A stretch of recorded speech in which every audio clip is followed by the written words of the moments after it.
for a long time, thought that there may be nothing to technical analysis, and there still may not be, but I'm sort of questioning that a little bit due to this post I made back on May 7th of this year. XRP popping in late 2024 or sometime in 2025, and I was just looking at this triangle being squeezed here, and I put this line where the two lines intersected, and I did this with the S&P 500 as well, and it popped up since then, but what's crazy is that the actual pop aligned to the week of when I put it in, so November 5th to November 11th at 6 days, and right after Trump was elected on November 5th, you know, it's literally on the week of when I put this line in, the pop that we got, which means, you know, it culminated down to where this intersects. You know, I mean, looking at this sort of accuracy, there indeed might be something to TA. Okay, but going into XRP, the charts of XRP, what's crazy is that if you're looking at it from, say, the perspective of the weekly, which is really what you want to be looking at if you're looking at trades, real trades, right? And, you know, I read this book once. It was an 8-hour read, and it was by this trader, but he talked about how some of the best trades in breakouts come when you have a period of 1 year being acceptable, but ideally 2 years of resistance that has not been broken through. And you know what we have with XRP, if we're going back, we can go back all the way to 2022. And essentially what this is saying is that the people that bought in at this level, right? You had tons of buyers, which normally would say you're going to have resistance at this level, right? And why the trading strategy likes to have 2 years of a resistance that hasn't been broken through is essentially saying that whoever was up in this zone 2 years ago, buying, they essentially all lose heart and sell down here, right? And they can't get over this because when the price gets back to this level, anyone that was around here has lost heart by now and sold whenever the price gets back to this level. And what happens is that you lose all the players that were back here. So this is essentially null and void.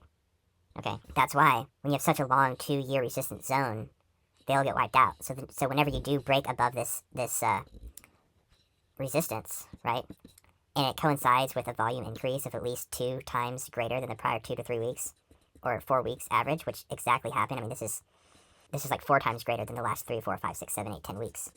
That's supposed to be a confirmation in this specific trading strategy of the breakout, that the breakout has potential to just skyrocket, okay? Now, people that are back here, most of them are completely gone as well. So if you're looking at, oh, there's people that are holding, I mean, this is only a few weeks' time, guys. There's a few people that bought, but during this entire downtrend, most of these people got flushed out, came back up, but still, we did not break above this level.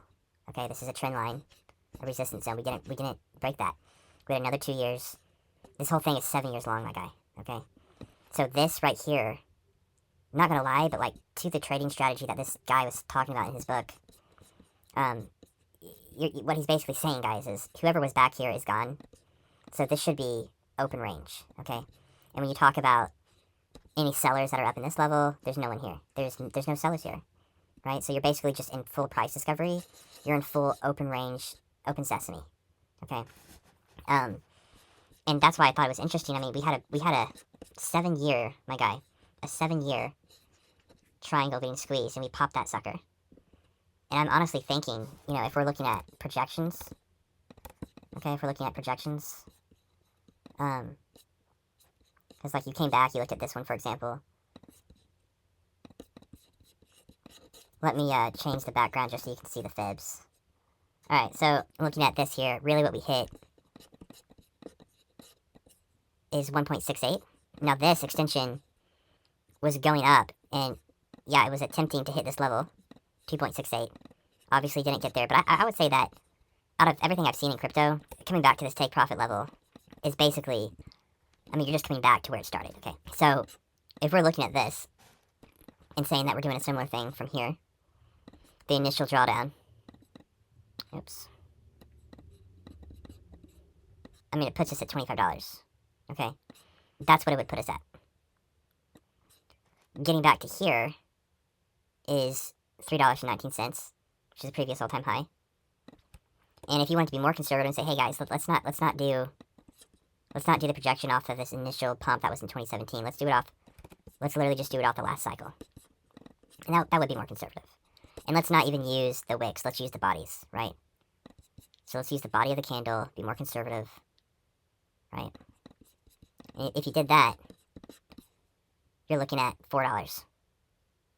You're looking at $4, which is literally just above. It's like $1 above the previous all-time high. Now, I don't know about you, but I do not believe, just psychologically speaking, anyone's going to think we're $1 above the previous all-time high. Great, let's sell. Because, again, there's no one back here to sell anyways, and the people that are buying it down here are the new optimistic investors. All the pessimistic investors that wanted to sell are gone. They've been flushed out over the years. You only have optimism. So these suckers are going to hold definitely past $1. Okay? And what's the second level at after this, even using the previous cycle? $18, $19. Okay, so I am, I mean, as far as the trading strategy goes, and what I've seen in the past, you know, I mean, we've seen this with, you know, stuff like this. Right, this is another squeeze. Right? This is another squeeze. Now, there was no confirmation in the weekly break, but what happened? Did we get right above this level? Did we stop? No.